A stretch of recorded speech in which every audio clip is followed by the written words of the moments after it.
আজ আমি করব গ্রাম বাংলার জনপ্রিয় ঝিঙের দারুণ স্বাদের একটা রেসিপি। মাছ মাংসকেও হাড় বানাবে এই রকম ঝিঙের রেসিপি।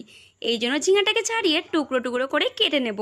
এরপর আলুটাকেও ছোট্ট ছোট্ট করে কেটে নেব। চলো আমার কাটাকাটি কমপ্লিট, তাই উনানটা ধরিয়ে কড়াইটা চাপিয়ে দেবো।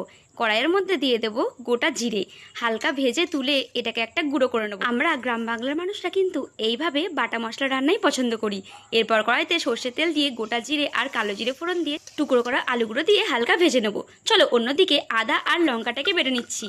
বাটা হয়ে গেছে, এবার আলুটা ভাজা হয়ে গেছে, এর মধ্যে দিয়ে বাটা মশলাটা দিয়ে স্বাদ মতো লবণ আর হলুদ গুঁড়ো দিয়ে ভালো করে ভেজে নেব। এরপর কিছুটা জল দিয়ে দেবো সিদ্ধ হওয়ার জন্য। এরপর আমি কিছুটা পোস্ত বেটে নেব। অন্যদিকে আলুটা ভাজা হয়ে গেলে তার মধ্যে ঝিঙাটা মিশিয়ে দিয়ে 10 মিনিট রান্না করে নেব। ঝিঙাটা সিদ্ধ হয়ে গেলে পোস্ত মিশিয়ে দেবো। ব্যাস 2 মিনিট রান্না হয়ে গেলে তারপর ওপর থেকে জিরে পাউডারটা মিশিয়ে নামিয়ে নেব। ওপর থেকে সর্ষের তেল ছড়িয়ে দিলে রেডি ঝিঙে আলু পোস্ত। আর তোমরা কি করছো? চ্যানেলটা সাবস্ক্রাইব করে দাও। দেখাবে।